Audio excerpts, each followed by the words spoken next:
Jó capítulo 1 diz assim: havia um homem na terra de Uz, cujo nome era Jó. Este homem era íntegro e reto, temia a Deus e se desviava do mal. Nasceram-lhe 7 filhos e 3 filhas, tinha 7.000 ovelhas, 3.000 camelos, 500 juntas de bois e 500 jumentas. Também tinha muitíssima gente a seu serviço, de maneira que este homem era o maior de todos os do Oriente. Os filhos dele iam às casas uns dos outros e faziam banquetes, cada um por sua vez. E mandavam convidar suas 3 irmãs e comerem e beberem com eles. Quando se encerrava um ciclo de banquete, Jó chamava os seus filhos e os santificava. Levantava-se de madrugada e oferecia holocaustos, segundo o número de todos eles. Pois Jó pensava assim: talvez os meus filhos tenham pecado e blasfemado contra Deus em seu coração. Jó fazia isso continuamente. Num dia em que os filhos de Deus vieram apresentar-se diante do Senhor, veio também Satanás entre eles. Então o Senhor perguntou a Satanás: de onde você vem? Satanás respondeu ao Senhor: de rodear a terra e passear por ela. E o Senhor disse a Satanás: você reparou no meu servo Jó? Não há ninguém como ele na terra. Ele é um homem íntegro e reto, que teme a Deus e se desvia do mal. Então Satanás respondeu ao Senhor: será que é sem motivo que Jó teme a Deus? Não é verdade que tu mesmo puseste uma cerca ao redor dele, da sua casa e tudo o que ele tem? Abençoaste a obra de suas mãos e os seus bens se multiplicaram na terra. Mas estende a tua mão e toca em tudo o que ele tem, para ver se ele não blasfema contra ti na tua face. Então o Senhor disse a Satanás: você pode fazer o que quiser com tudo que ele tem, só não estenda a mão contra ele. Então Satanás saiu da presença do Senhor. Um dia, quando os filhos e filhas de Jó comiam e bebiam vinho na casa do irmão mais velho, veio um mensageiro a Jó e disse-lhe: os bois estavam lavrando e as jumentas estavam passando junto a eles. De repente, os sabeus atacaram e levaram tudo, mataram os servos a fio da espada. Só eu consegui escapar para trazer a notícia. Enquanto este ainda falava, veio outro mensageiro e disse: fogo de Deus caiu do céu e queimou as ovelhas e os servos, destruiu todos eles. Só eu consegui escapar para trazer a notícia. Enquanto ele ainda falava, veio outro mensageiro e disse: os caldeus se dividiram em 3 bandos, atacaram os camelos e os levaram embora. Mataram os servos a fio da espada. Só eu consegui escapar para trazer a notícia. Também este ainda falava, quando veio outro e disse: seus filhos e suas filhas estavam comendo e bebendo vinho na casa do irmão mais velho. De repente, eis que se levantou um vento muito forte do lado do deserto e bateu contra os 4 cantos da casa. Ela caiu sobre os jovens e eles morreram. Só eu consegui escapar para trazer a notícia. Então Jó se levantou, rasgou o seu manto, rapou a cabeça, prostrou-se em terra e adorou. E disse: nu saí do ventre de minha mãe e nu voltarei. O Senhor o deu, o Senhor o tomou. Bendito seja o nome do Senhor. Em tudo isto Jó não pecou, mas atribuiu a Deus falta alguma. Amém. Vamos orar. Feche os teus olhos. Deus, obrigado, Pai, pela tua palavra. Deus, eu te agradeço pela vida de cada pessoa que está neste lugar. Eu sei que o Senhor nos trouxe aqui nesta manhã, e eu sei que o Senhor tem algo a falar aos nossos corações. A minha oração é que tudo aquilo que o Senhor preparou para nós nessa manhã, tudo aquilo que o Senhor quer falar conosco nessa manhã, que o Senhor fale, que o Senhor trate as nossas vidas, que o Senhor molde o nosso caráter. Nós abrimos os nossos corações, abrimos as nossas vidas, Pai, não para ouvirmos aquilo que queremos ouvir, mas aquilo que precisamos ouvir da parte do Senhor. Que a tua vontade seja feita nas nossas vidas nessa manhã. Espírito Santo de Deus, fala conosco, haja com liberdade neste lugar. Usa a minha vida com liberdade, usa a minha boca com liberdade, para que aquilo que está no coração do Senhor seja derramado sobre as nossas vidas, sobre os nossos corações nessa manhã, em nome do Senhor Jesus Cristo. Amém e amém. Você pode aplaudir o Senhor Jesus?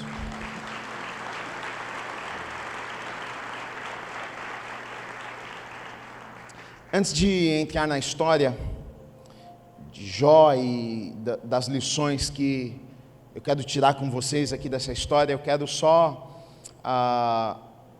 passar algumas informações, na verdade, para que você conheça um pouquinho, ou saiba um pouquinho do que está acontecendo aqui, de quando isso aconteceu, algumas informações sobre Jó, sobre o livro de Jó, curiosidades, já que a gente está falando sobre este homem, sobre este livro, talvez são curiosidades que você não saiba, né? Bom, livro de Jó, não sei se você sabe, talvez ele tenha sido o primeiro livro da Bíblia, o livro mais antigo, o primeiro livro a ser escrito da Bíblia, né? Na tua Bíblia está Gênesis, mas não foi Gênesis que foi o primeiro livro a ser escrito. Se fosse de forma cronológica, talvez Jó seria o primeiro livro lá a ser colocado na sua Bíblia, né? Muitas pessoas não sabem disso. Não se sabe ao certo o autor do livro de Jó. Pode ter sido Jó ou não, né? A Bíblia não nos fala sobre isso, tá? Pelo fato da história de Jó ser uma história tão dura, tão difícil de engolir, tão difícil de digerir, tão difícil compreensão e tamanho sofrimento, e difícil de entender, né, o porquê de certas coisas, o sofrimento e Deus nessa história toda. Estudiosos, teólogos, durante a história, discutiram, né, se realmente Jó foi uma pessoa mesmo, se é uma história verídica ou se é um conto, se é uma história, se é verdadeiro ou não, né?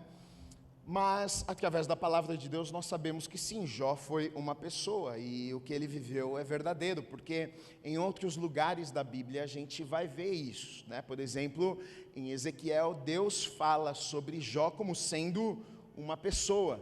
Ezequiel no capítulo 14, versículo 14, quando Deus está falando sobre que ele iria julgar a terra, e aí ele diz o seguinte: olha, mesmo que estivessem no meio dela estes 3 homens, Noé, Daniel e Jó, eles, pela sua justiça, salvariam apenas a sua própria vida, diz o Senhor Deus. Então Deus está falando, estes 3 homens foram homens justos, retos, que andaram na terra, e mesmo que estes 3 homens estivessem lá, a terra não seria salva por causa deles, né? Eles salvariam a eles mesmos, mas a terra não seria salva. Ou seja, né, esse homem aqui era de verdade, não é uma ficção, não é uma história, né? Tiago, também irmão de Jesus, lá em Tiago vai falar sobre Jó, né? No capítulo 5, versículo 11 de Tiago, ele cita Jó também. Diz assim: eis que consideramos felizes os que foram perseverantes. Vocês ouviram a respeito da paciência de Jó. Sabem como o Senhor, é daí onde vem a paciência de Jó. Todo mundo fala: eita, paciência de Jó, hein? Mas paciência de Jó, paciência de Jó. E sabem como o Senhor fez com que tudo acabasse bem, porque o Senhor é cheio de misericórdia e compaixão. Mas depois nós vamos até olhar isso, na verdade. Tiago, a palavra usada aqui é paciência, e se tornou conhecido esse termo, né? A paciência de Jó, mas no contexto aqui, essa palavra usada, paciência, o significado dela aqui não é paciência, na verdade seria o mais adequado na tradução para nós seria perseverança. Tiago está falando sobre perseverar, sobre continuar aqui, né? Então está falando sobre perseverança, e a gente fala sobre a paciência de Jó. Na verdade, Jó não foi tão paciente assim. Se você olhar para a fala de Jó, se você olhar para a história de Jó, você vai ver que Jó não foi tão paciente, ele foi perseverante, ele continuou, ele não parou no meio do caminho, mas ele não foi tão paciente assim não, né? Agora olha só, Jó, algumas outras curiosidades, né? Quando que Jó viveu, ou enfim, algumas curiosidades aqui só para vocês saberem, né? A gente acredita que Jó, ele viveu antes do tempo de Moisés, antes da lei mosaica, e tem alguns motivos, né, para a gente pensar nestas coisas. Uma delas é que lá no final de Jó, depois da história toda, né, de Deus restaurar a sorte de Jó, e Deus dá a Jó 2 vezes mais de tudo que ele tinha. O texto termina dizendo que Deus, depois de Deus ter dado mais filhos e ter dado o dobro dos bens e tudo, Deus deu ainda a Jó 140 anos para ele desfrutar de tudo aquilo que Deus havia dado a ele. Ou seja, depois de Moisés, nós sabemos que Deus reduziu a idade do homem. O homem não viveu mais esse tanto de anos. Antes vivia, né? Antes de Moisés, o homem vivia. Tem gente que viveu quase 1000 anos, né? Matusalém, e aí foi baixando um pouco, mas depois de Moisés não houveram homens que viveram tantos anos assim. A idade média do homem baixou, Deus reduziu. Então, 140 anos ele viveu depois de ter vivido já muitas coisas, ou seja, acredita que ele viveu antes de Moisés, da lei mosaica e tudo isso, né? A gente vê que, por exemplo, uma outra coisa que também a gente vê que Jó, ele viveu num tempo ainda que não se tinha sacerdote, não se tinha o templo, o sacerdote, porque a gente lê no texto que o quê? Ele era o sacerdote da sua própria casa. Porque quando os seus filhos vão festejar, os seus filhos ele se preocupa, puxa, se meu filho, será que meus filhos estão com pecado, estão errando e tal? O que é que ele faz? Ele faz a função do sacerdote naquele tempo. Ele vai lá oferecer sacrifício pelos pecados dos filhos. Pois se meu filho tiver um pecado, então eu vou oferecer um sacrifício, né, para que os pecados dos meus filhos sejam perdoados. Então ele vive antes do tempo dos sacerdotes, do templo e de toda essa história. Então Jó, ele vive, acredita-se, né, que esse tempo aqui a gente está falando 1500 anos antes de Cristo. O livro de Jó, eu coloquei aqui 2 coisas a respeito do livro de Jó. Para o cristão e para o não cristão. Acho que 2 perspectivas básicas do livro de Jó, quando um cristão olha para o livro de Jó e quando um não cristão olha para o livro de Jó. Talvez o livro de Jó para um cristão seja o livro maior dificuldade, talvez, de mais difícil compreensão para nós, que servimos a Deus. E digo isso porque a história é cruel, digo isso porque a gente está falando de alguém que era fiel, a gente está falando de alguém que amava a Deus, a gente está falando de um homem justo, a gente está falando de um homem reto. Isso aqui não era a reputação de Jó, não é o que os vizinhos pensavam, isso aqui é o que saiu da boca de Deus. Isso aqui é o que Deus pensava dele. Deus falou para Satanás: você está vendo aquele homem ali? Não existe homem justo na terra como Jó. Ele é íntegro, ele é reto, ele ama a Deus. E a conversa, quem chamou a atenção para Jó foi Deus. Você está vendo meu filho Jó? Deus podia ter ficado quietinho e não ter falado nada de Jó, mas Deus perguntou para Satanás se ele via Jó. Então para nós é difícil de digerir, é difícil de entender o porquê que Deus, o que aconteceu isso na vida de Jó, por que Deus permitiu tudo isso, por que Deus cutucou Satanás e a vida de Jó foi tocada, e a casa de Jó foi tocada, Jó perdeu os filhos, Jó perdeu os bens, Jó perdeu muita coisa, Jó sofreu muito, Jó passou por coisas terríveis na sua vida. Então para nós que servimos a Deus e acreditamos que servimos a um Deus bom, puxa, que difícil compreendermos tudo isso. E a segunda perspectiva é para aqueles que não servem a Deus. Talvez o livro de Jó seja o livro mais usado para atacarem a Deus, para dizer: esse Deus é o Deus que você serve? Então me explica a história de Jó. O Deus que você serve é um Deus bom, mas e Jó? Se ele é bom, por que ele permitiu então aquela desgraça na vida, na família, na casa de Jó? Ele não é bom? E aqui, na verdade, olha só, aqui talvez seja uma das maiores discussões teológicas e brigas e questionamentos que exista aqui no livro de Jó. Porque o que é discutido aqui é com relação aos atributos de Deus, caráter de Deus, quem Deus é.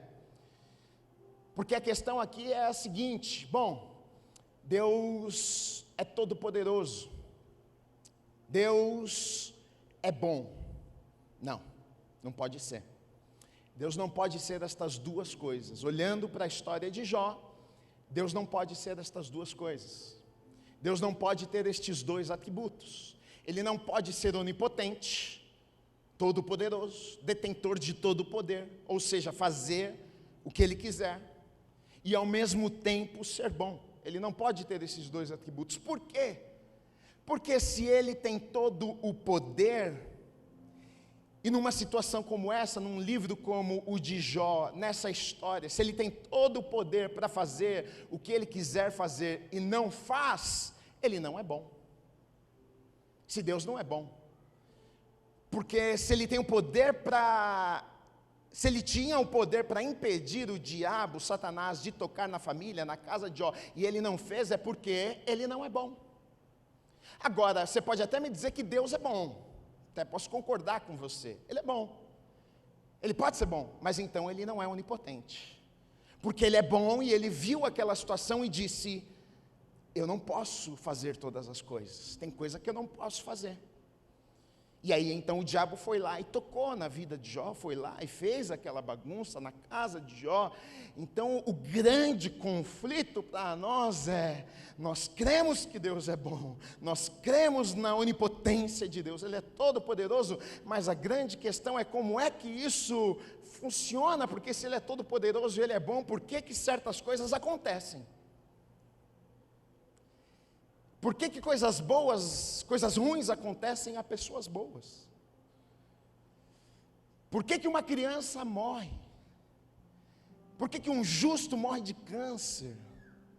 E a questão aqui do livro de Jó é exatamente essa. Um homem justo, reto, fiel, que amava a Deus, que sofre, que passa por algo terrível. Me explica. E essa situação aqui, o livro de Jó, ele é vivido nas nossas vidas muitas vezes. Porque todos nós que estamos vivendo aqui nesse mundo, nessa terra, a gente vai passar por situações que a gente vive coisas ruins, e eu estou falando de gente que ama a Deus, eu estou falando de gente que vive nos princípios da palavra de Deus, e coisas inexplicáveis, coisas que a gente diz assim: explica isso para mim. Pastor, por que disso? Você vai num velório de uma criança e o pai e a mãe perguntam: por que que Deus permitiu isso? Sabe o que a pessoa está dizendo para você? Me explique o inexplicável. Explique o inexplicável. E o título da mensagem de hoje é exatamente esse: explicando o inexplicável. Explicando o inexplicável. Porque para mim o livro de Jó é exatamente isso aqui. Tentando explicar algo que não tem explicação. Só que o livro de Jó, ele não é um livro que vai tentar me explicar ou me provar o porquê da dor de Jó, mas ele vai me mostrar algumas outras coisas. E é sobre isso que eu quero falar com vocês. Sabe por quê? Porque a dor nunca é por acaso. Deus não desperdiça uma dor. A dor na vida daquele que serve a Deus, ela serve para um propósito. O choro na vida daquele que serve a Deus, ele talvez você não compreenda e não entenda, ok, e tem coisas que são inexplicáveis, e eu não vim aqui nessa manhã te dizer o seguinte: você vai sair com a resposta, mas eu vim aqui trazer luz a algumas coisas e dizer: olha, talvez você não tenha a resposta, mas eu quero te dizer o seguinte: serve para um propósito, vai servir para um propósito, vai te levar para um lugar que você não imaginava, vai causar algumas coisas na tua vida que você não imaginava, vai te levar para um nível de maturidade que você não imaginava, vai te preparar para algumas coisas, para você viver algumas coisas na sua vida que você não imaginava. É sobre isso que é o livro de Jó. Então, eu quero olhar para a vida de Jó e tentar aprender algumas lições, e aprender algumas lições, porque não na mesma medida, mas a gente em algum momento, se não passou, está passando, vai passar, por situações nas nossas vidas que vamos perguntar: por que Deus? Não estou entendendo, não entendi, e você não vai continuar entendendo, e você vai se questionar, e você vai perguntar, e talvez não vai ter a resposta. E aí eu acho que alguns princípios podem nos ajudar quando isso acontecer. Então, olha só, versículo 1 diz o seguinte: havia um homem na terra de Uz, cujo nome era Jó. Este homem era íntegro e reto, temia a Deus e servia, e não se desviava do mal. Então a gente tem um homem aqui correto, íntegro, justo. Esse cara aqui, ele tinha a ficha dele limpa, ele tinha a ficha ali impecável. E quem fala isso, quem pensa isso dele, não sou eu, não é você, quem pensa isso dele é Deus. E Deus fala isso para o diabo: está vendo meu servo Jó? Esse cara aqui, ele é um absurdo, não tem ninguém na terra como ele. Só que aí, olha só o que o diabo vai fazer. O diabo vai cutucar Deus e vai dizer o seguinte: Deus, então, olha o seguinte, ele é justo, ele é correto, tá? Mas tem um porquê disso. Você cerca a vida dele, você cerca a vida dele de bens, você abençoa a vida dele, ele tem uma família, a Bíblia diz que ele era o cara mais rico do Oriente, ele era o cara mais poderoso, ele era o cara mais conhecido. Aonde ele chegava as pessoas o reverenciavam, aonde ele chegava as pessoas o conheciam. Ele era um homem próspero, e não apenas próspero financeiramente, mas em todas as áreas de sua vida. Ele era um homem feliz, completo. Ele tinha 10 filhos, ou seja, ele tinha uma família. Ele era feliz, ele era um homem cheio de Deus, ele amava a Deus, ele se relacionava com Deus, ele tinha muitas coisas, ele tinha a admiração das pessoas, ele tinha o respeito das pessoas. Esse é o tipo de cara que você olha para ele e fala assim: cara, a vida desse cara está tudo certo, está resolvida, esse cara não precisa de mais nada, está tudo bem. Só que o diabo incita a Deus, o diabo provoca a Deus e diz o seguinte: é claro que ele vai te servir, é claro que ele te ama. Dá uma olhada no que você fez com ele, dá uma olhada no que você faz com ele. Você abençoa, você cerca, você dá tudo para ele. É como se o diabo estivesse dizendo para ele: ele é o teu filhinho que você mima, você faz tudo para ele, ele te ama de volta mesmo. E talvez eu e você pensaríamos a mesma coisa. Talvez a gente pode olhar para um pai que mima um filho e pensar a mesma coisa também, né, meu filho?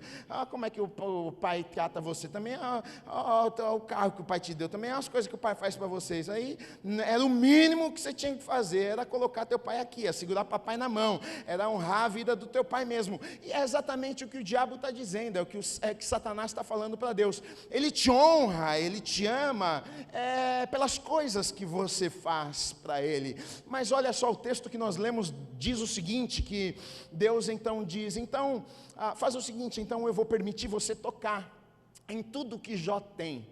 Só não vou permitir você tocar na vida dele, mas em todas as coisas que ele tem, eu permito você tocar. E como nós lemos aqui no texto, o diabo toca nas coisas de Jó, e Jó perde tudo o que ele tem. E é no mesmo dia, na mesma hora, a notícia começa a chegar pelos servos dele: veio uma tempestade, veio isso, veio bandido, roubou os bens, roubou o gado, roubou a terra, não sei o que, invadiu, veio o fogo do céu, veio uma tempestade, caiu a casa, os seus filhos estavam fazendo uma festa, um banquete dentro de uma casa, a casa caiu, morreu todo mundo no mesmo dia, na mesma hora. Ou seja, o cara mais rico, o cara mais influente, o cara que tinha tudo, no mesmo dia perdeu tudo o que ele tinha.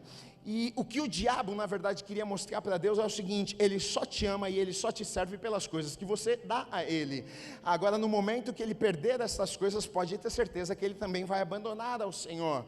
Mas a primeira e grande, maravilhosa lição que Jó me ensina e te ensina é o seguinte: porque depois de ele perder tudo ali, ele está no pior momento de sua vida, depois de ele receber estas notícias de que seus filhos morreram, de que os bens foram tirados, ele se vê ali naquela situação extremamente difícil, mais difícil da vida dele. Ele vai dizer no versículo 20 e 21, então Jó se levantou, rasgou o seu manto como forma como é que se diz que a pessoa está alguém morre, ela fica luto, manto, raspou a cabeça, prostrou-se em terra e adorou, e disse: nu saí do ventre de minha mãe e nu voltarei. O Senhor o deu, o Senhor o tomou, bendito seja o nome do Senhor. Em tudo isso Jó não pecou, nem atribuiu a Deus falta alguma. Olha só o que Jó na verdade está me ensinando, está te ensinando. Eu adoro a Deus, mas eu não adoro a Deus por aquilo que Deus me dá. Eu adoro a Deus, mas eu não adoro a Deus por aquilo que Ele faz na minha vida. Eu adoro a Deus, mas eu não adoro a Deus por tudo aquilo que Ele tem feito na minha vida e através da minha vida. Eu adoro a Deus porque eu amo Deus. Eu adoro a Deus por quem Ele é, não por aquilo que Ele pode fazer na minha vida. Olha que lição maravilhosa. E muitas vezes na verdade a nossa motivação é errada. As pessoas elas dizem que amam a Deus, elas dizem que adoram a Deus. As pessoas vêm à igreja e elas buscam a Deus, e muitas vezes o coração está no lugar errado. Elas buscam a Deus porque elas querem aquilo que Deus pode fazer na vida delas. Elas buscam a Deus porque elas ouviram dizer que Deus é um Deus de promessas. Elas ouviram dizer que Deus pode fazer muitas coisas na vida delas. Elas querem esse Deus que pode mudar a história delas. Elas querem esse Deus que pode abençoar, que pode prosperar, que pode... E querido, deixa eu te dizer uma coisa, isso é inevitável. Eu acredito nisso, a Bíblia fala sobre isso. A Bíblia fala sobre um Deus que abençoa, um Deus que prospera, um Deus que restaura, um Deus que cura. Ele faz tudo isso, mas na verdade o grande problema é a questão da motivação. Eu não devo buscar a Deus pelas coisas que Ele faz. Eu devo buscar a Deus por quem Ele é. Eu devo amar a Deus acima de qualquer coisa. E foi exatamente os 2 mandamentos. Olha, na verdade Jesus disse, olha, aqui se resume os mandamentos. Amar a Deus acima de qualquer coisa e amar o próximo como a si mesmo. Amar a Deus acima de qualquer coisa, acima das coisas que Deus faz, das coisas que Deus me abençoa. Eu amo mais a Ele do que eu amo qualquer outra coisa na minha vida. E Jó, na verdade, quando ele é colocado à prova, ele nos mostra e prova de que o amor dele por Deus era maior do que qualquer outra coisa. Era maior. Olha a declaração dele: nu eu vim e nu eu vou. Louvado seja o nome do Senhor. Ou seja, ele está dizendo o seguinte: Deus deu tudo que eu tinha, foi Deus quem deu. Se Deus decidiu tirar, Jó não tinha nem entendimento de algumas coisas. Ele não tinha entendido, Jó não tinha Bíblia, Jó não tinha revelação de muitas coisas. Ele está sem compreender muita coisa do que está acontecendo ali, mas o coração dele, olha, Deus deu, Deus tirou, louvado seja o nome do Senhor. Ou seja, o meu relacionamento com Deus não está firmado naquilo que Deus me dá, não está firmado nas bênçãos que Deus me dá. Deixa eu te dizer uma coisa. Eu não acredito que Deus faça coisas ruins para nós. Eu acredito que Deus permita.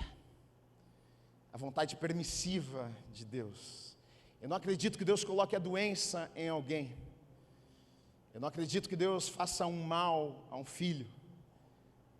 Mas eu acredito que Deus permite algumas coisas.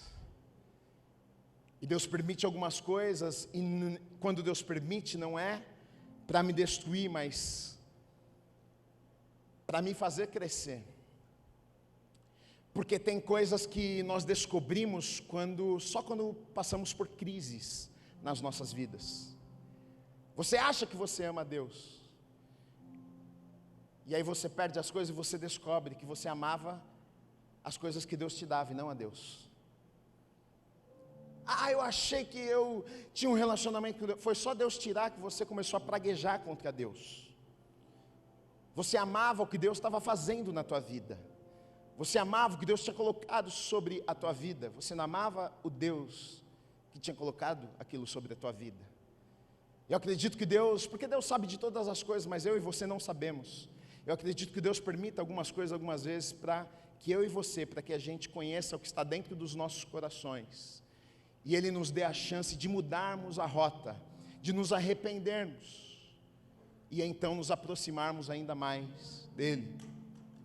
Agora olha só, Jó, essa história é uma história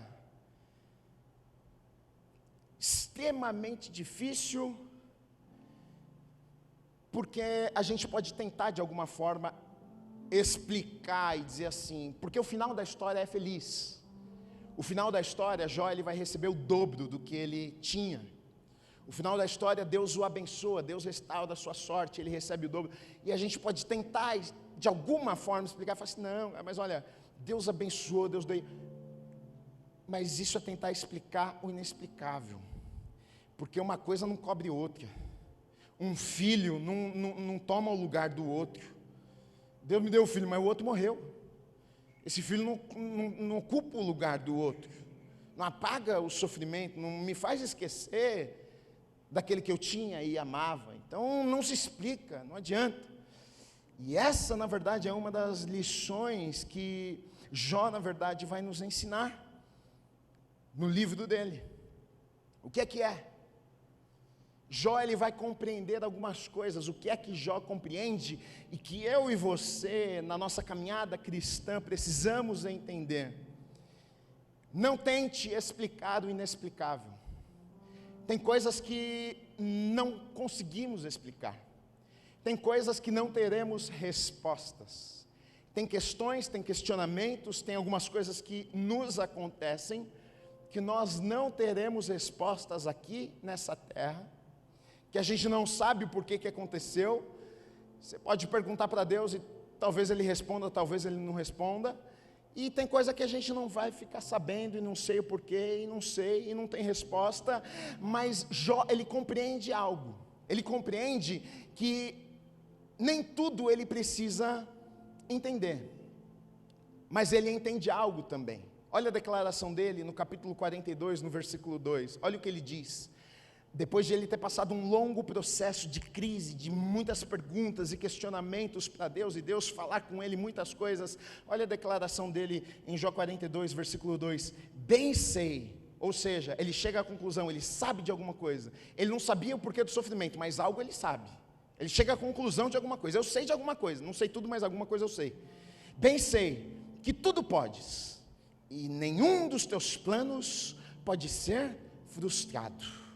Então ele descobre algo. O que é que ele descobre? Eu sirvo a um Deus que é soberano. Ou seja, mesmo que eu não entenda a situação que eu estou vivendo, mesmo que eu não tenha uma resposta, de uma coisa eu sei, os planos do meu Deus serão feitos, serão cumpridos na minha vida, porque Ele é soberano, a vontade dEle vai ser feita na minha vida. Esse problema aqui, eu não entendo, essa situação, eu não tenho uma resposta, Deus não me deu uma resposta, mas eu cheguei à conclusão que eu não preciso de uma resposta, para confiar e entender que mesmo não tendo uma resposta, Ele está no controle de todas as coisas. Ele entende o que, mesmo não entendendo, isso não tira a soberania de Deus, mesmo não compreendendo, isso não tira a posição de Deus, mesmo não compreendendo, isso não significa que Deus não está no trono, não, pelo contrário, ele entende que, olha, não estou entendendo nada, mas Deus continua no trono,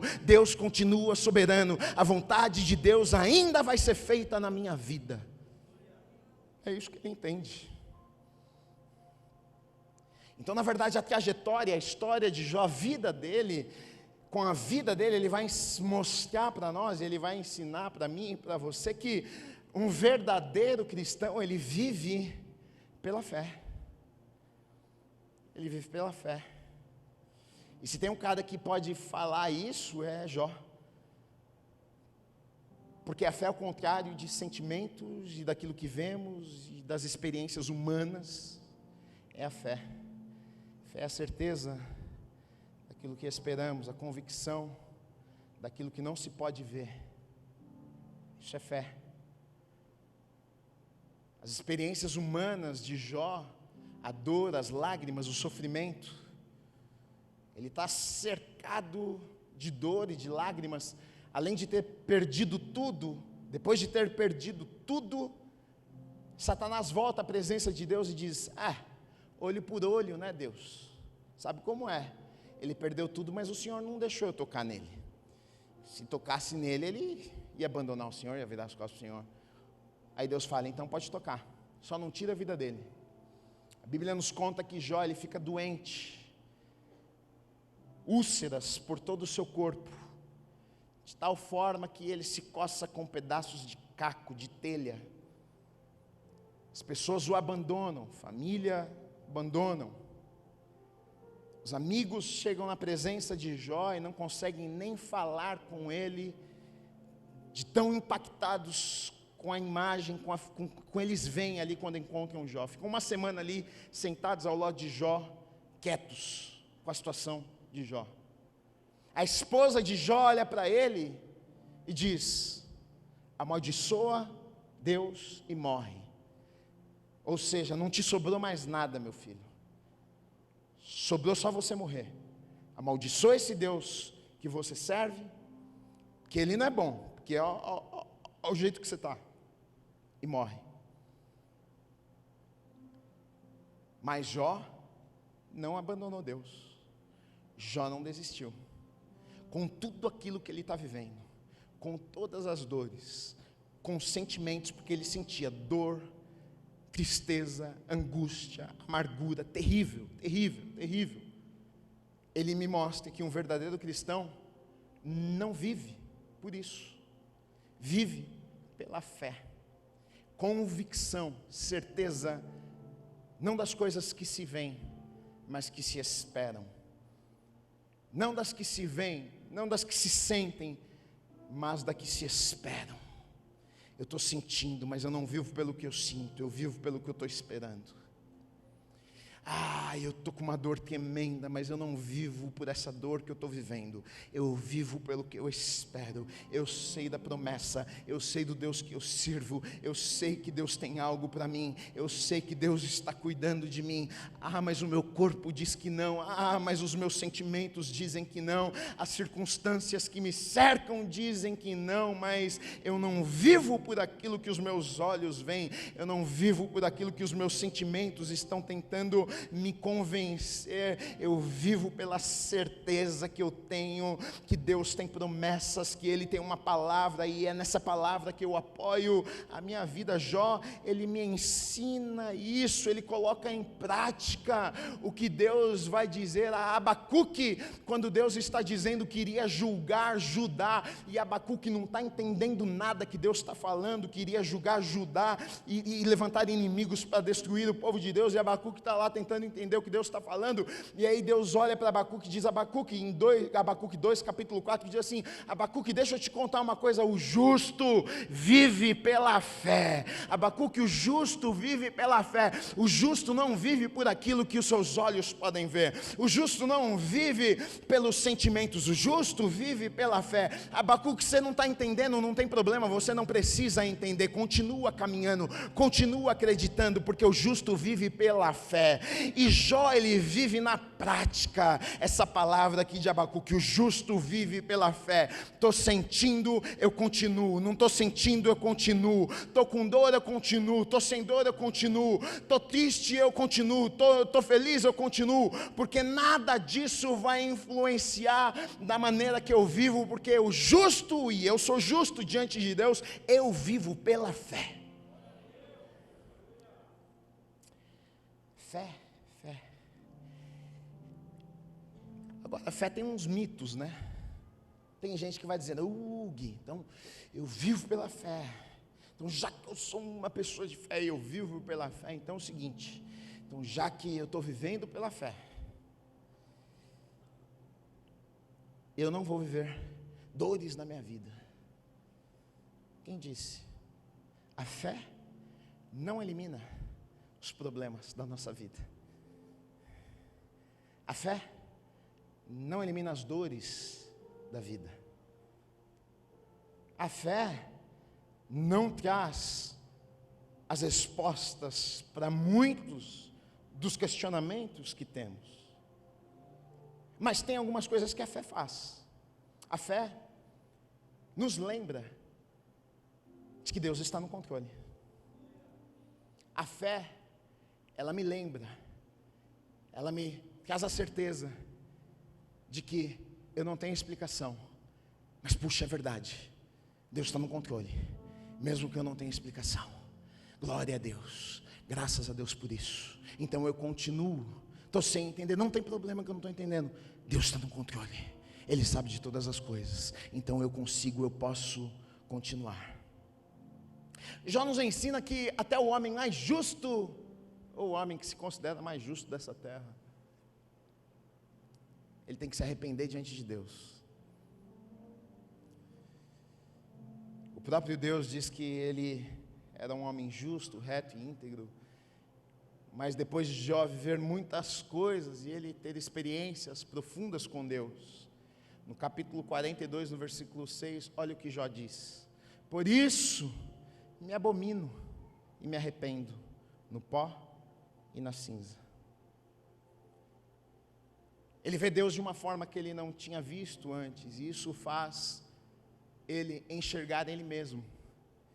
E ele entende: eu sou um homem pecador, que careço da graça e misericórdia desse Deus.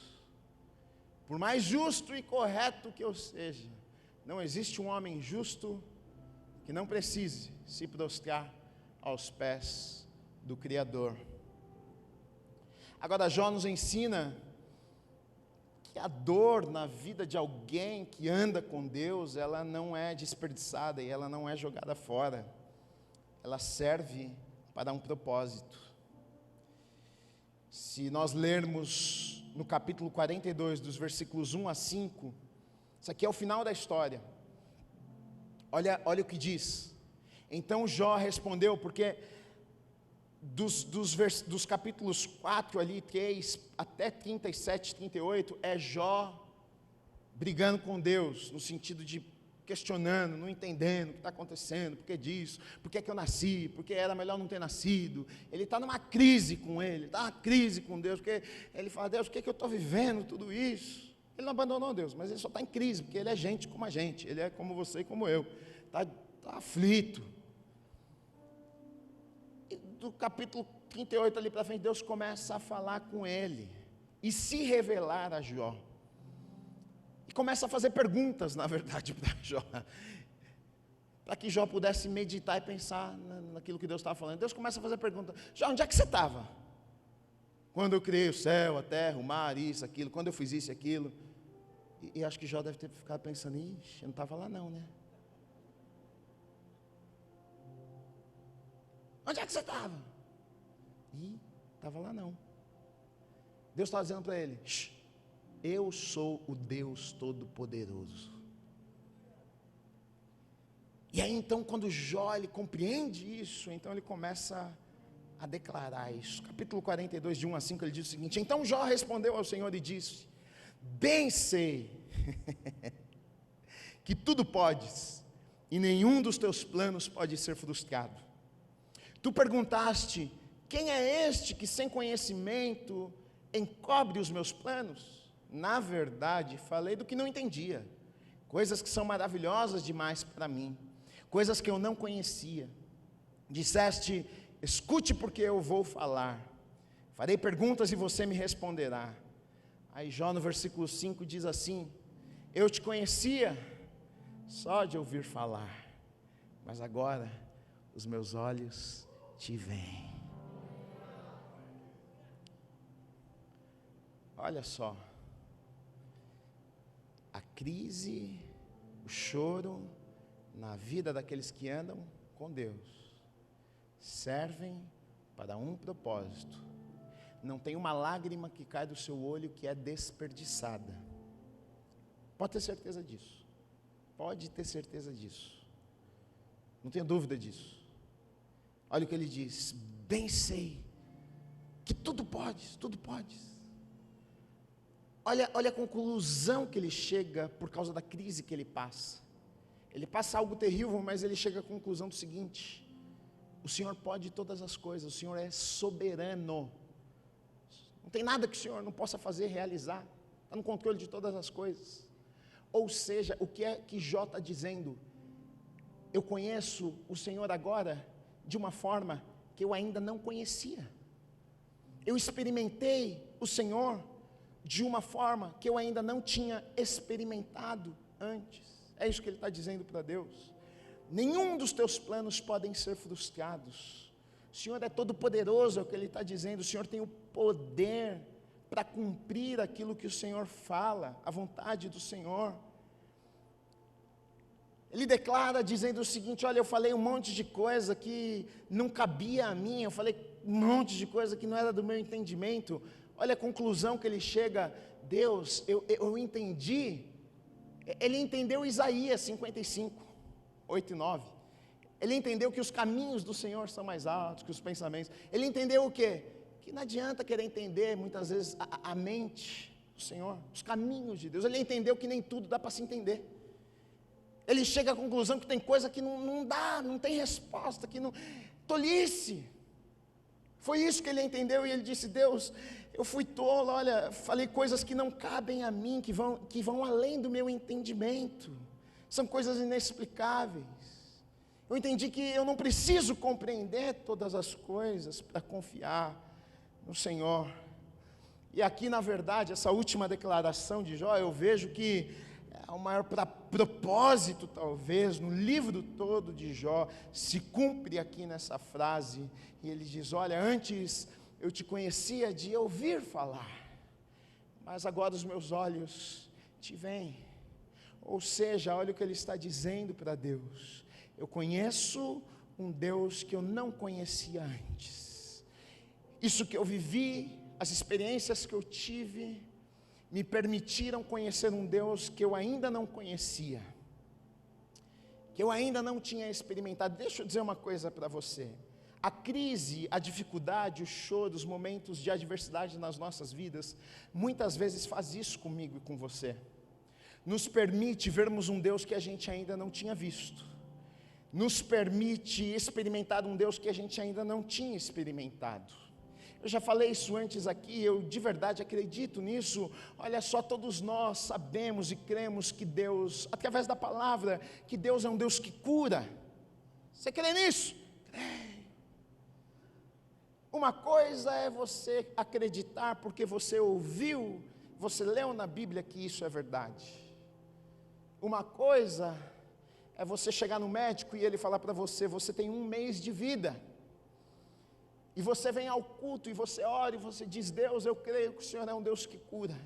A tua palavra diz que o Senhor cura. Oh Deus, toca a minha vida. E você sai da igreja e você sente que Deus tocou a tua vida naquele dia.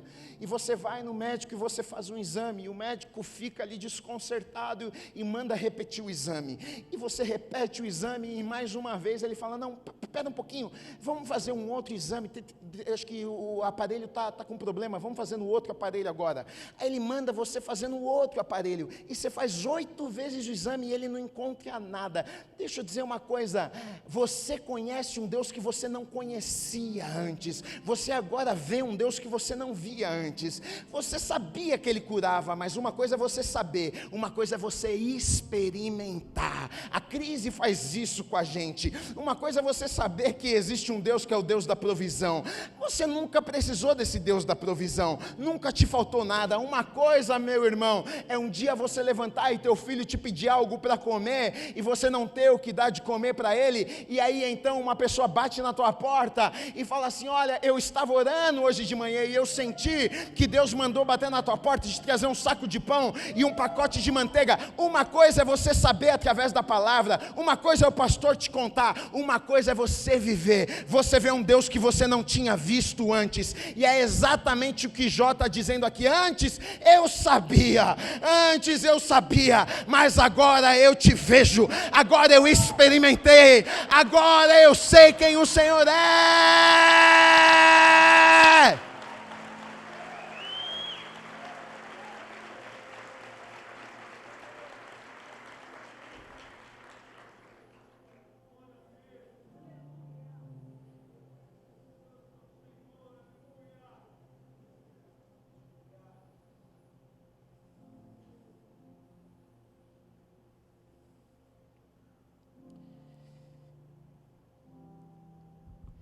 Eu acredito que Deus permita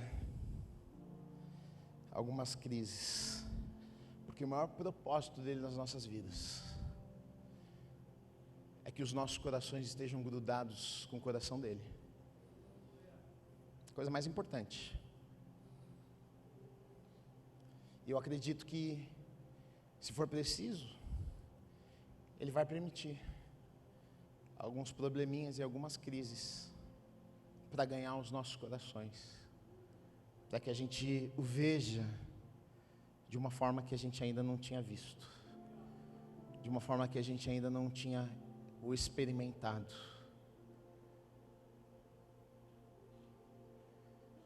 Porque quando a gente está na crise, quando a gente está no choro, e a gente experimenta a mão de Deus nos tirando desse lugar, e a gente experimenta a soberania de Deus, e a gente experimenta a fidelidade de Deus, querido, não tem igual. Você vê Deus, não é apenas ouvir Deus, você experimenta Deus através das experiências da vida. Jó, ele está vivendo na prática o que tem textos da Bíblia que a gente conhece, e que a gente lê, e que a gente conhece, e que a gente diz, ah, legal, mas que para viver, meu irmão,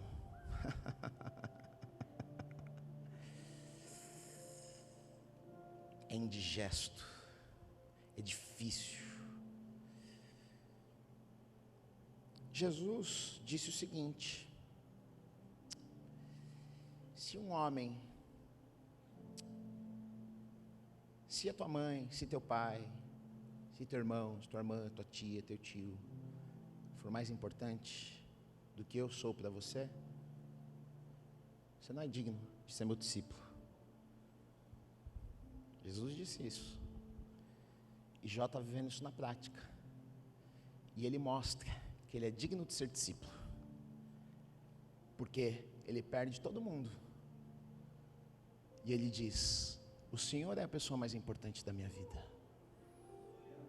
Eu perdi meus filhos, perdi os bens, mas a pessoa mais importante da minha vida eu não perdi, é o Senhor. Lucas 14, vou só ler para você, porque você fala assim, mentira, esse versículo não tem não, vou só ler, só para te deixar com a pulga atrás da orelha mesmo. 26, se alguém vem a mim, Jesus dizendo, e não me ama mais do que ama, duro isso aqui, olha só, tem que amar mais do que ama o seu pai, sua mãe, sua mulher, os filhos. Já pensou no amor de pai para o filho? Ama mais Jesus do que o filho, seus irmãos, suas irmãs, e até a sua própria vida, não pode ser meu discípulo. Não pode ser.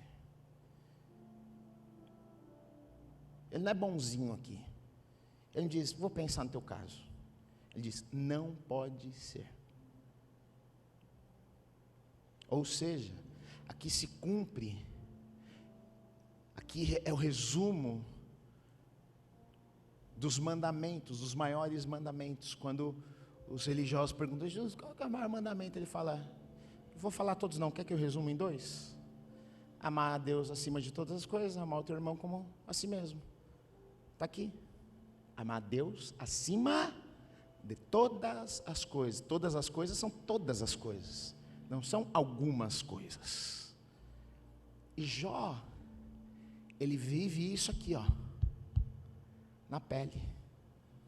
E ele mostra para mim, e ele mostra para você, que ele ama, que ele amou, que ele amava a Deus acima, mais do que todas as coisas. Será que eu amo? Será que você ama? Será que a gente ama? Será que a gente ama? Será que a gente gosta de Jesus ou a gente ama Jesus? Será que a gente gosta do que Jesus dá pra gente ou será que a gente ama Jesus? Será que a gente gosta do que Jesus faz na nossa vida ou será que a gente ama Jesus? Será que a gente ama o que Jesus está fazendo na nossa vida, as pessoas que Ele coloca à nossa volta, a família que Ele nos deu? Ou será que a gente ama Jesus? Será que se a gente perdesse tudo e todos, será que a nossa declaração continuaria sendo, eu continuo com Jesus, mesmo assim? Como Jó? Ou será que pularíamos do barco, abandonaríamos no meio do caminho. Jó, ele nos ensina algo poderoso também. Poderoso. Porque o que nós vemos aqui na vida de Jó, o final da vida de Jó, e isso não é tentando dar uma explicação, porque como eu já comecei dizendo, explicando o inexplicável, não tem como, não é tentando dar uma explicação dizendo, agora entendi, a história de Jó terminou feliz, olha só, Deus permitiu que tirasse tudo, mas aí depois Deus deu de novo, então ele tinha 10 filhos, Deus deu 10 filhos de novo, ele tinha muitos bens, perdeu, Deus 2 vezes, olha, Deus é um Deus que dá 2 vezes, então está pago, a conta está já, não é isso, não é isso, mas Jó vai nos ensinar algumas coisas poderosas aqui, porque a história dele é feliz, por mais que ele tenha vivido momentos terríveis, e passou crise, choro e dor e tal, ele termina a vida dele de forma feliz, ele experimenta a bondade, a fidelidade de Deus na vida dele. A Bíblia vai dizer que ele recebe 10 filhos, ele recebe os bens em dobro, Deus dá a ele ainda a oportunidade de usufruir de tudo aquilo, vive mais 140 anos, a Bíblia diz que suas filhas eram as mais belas de todas, ele vê os seus tataranetos crescerem, os filhos dos filhos dos filhos dos filhos dos filhos, e gerações ali crescendo, e aquilo alegra o coração do vô, do bisavô, do tataravô, e ele ali vê as promessas de Deus se cumprindo, e dizendo, puxa, experimentei a bondade, a fidelidade de Deus na minha vida, por mais que eu tenha sofrido, uma alegria não apaga um sofrimento, mas na alegria a gente experimenta a bondade e a fidelidade de Deus. Agora, como que Jó experimentou isso? Como que Jó viveu isso? Como que Jó chegou lá? 2 coisas para Jó ter atravessado isso, 2 coisas para Jó ter chegado lá, e princípios que eu e você precisamos aplicar nas nossas vidas. A primeira delas é fé, como eu já falei aqui, ele só chegou lá porque ele creu, apesar das circunstâncias, ele acreditou, mas não foi apenas isso, porque ele podia ter crido, mas ter desistido no meio do caminho. Uma das virtudes de Jó, e que a gente lê, como lá em Tiago diz, paciência, mas não é paciência que está querendo nos dizer, é perseverança, e aqui está a segunda chave, do porquê Jó chegou lá e viveu esse tempo maravilhoso no final de sua vida, porque por causa destas 2 coisas, por causa de sua fé, e por causa de sua perseverança, e aqui se cumpre na verdade, ao que o escritor de Hebreus fala sobre isso, que está lá em Hebreus, no capítulo 6, versículos 11 e 12, diz assim, olha, desejamos que cada um de vocês continue mostrando até o fim o mesmo empenho para a plena certeza da esperança, para que não se tornem preguiçosos, mas imitadores daqueles que pela fé e paciência, aqui a palavra paciência, repito, mesma coisa, perseverança, pela fé e perseverança, herdam as promessas de Deus. Tem alguém que quer herdar as promessas de Deus? 2 coisas, fé e perseverança, são as 2 coisas que Jó aplica na vida dele. Ele crê, mas não basta crer, ele crê e continua crendo, ele acredita e continua acreditando, porque não adianta só você crer, acreditar, você pode acreditar hoje, parou de acreditar amanhã, você não vai chegar lá para viver a promessa, e não adianta também só perseverar, não adianta, não estou perseverando, mas você não acredita, não vai viver, você precisa destas 2 chaves aqui, eu persevero, mas eu persevero crendo, eu estou crendo, eu continuo, eu não perdi a minha fé, eu guardei a minha fé, eu continuo, eu persevero. Se você tiver estas 2 coisas, o seu final vai ser como o final de Jó, eu creio nisso em nome de Jesus. Todos nós passamos, é claro que em proporções diferentes, todos nós passamos em crises na vida. Você, se não perdeu, vai perder ainda alguém que você ama. Talvez se você não sofreu alguma coisa, você vai sofrer. Talvez se você não se fez ainda a pergunta, Deus, por quê, talvez você ainda vai fazer, mas de uma coisa eu sei, mesmo sem explicação, mesmo com choro, dificuldade, de uma coisa eu sei, e eu tenho certeza porque a palavra nos assegura: fé e perseverança, fé e continuar, crer e continuar crendo, herda as promessas de Deus, assim como Jó herdou, assim como Jó terminou bem, assim como Jó terminou dizendo: olha, eu não compreendo todas as coisas, mas está aqui, eu estou feliz, eu vi a bondade, eu vi a fidelidade de Deus na minha vida, assim vai ser na tua vida em nome de Jesus. Creia, mas não pare de crer, creia e continue crendo, e você vai herdar as promessas e viver tudo aquilo que Deus tem para a tua vida, em nome do Senhor Jesus Cristo. Deus abençoe a tua vida.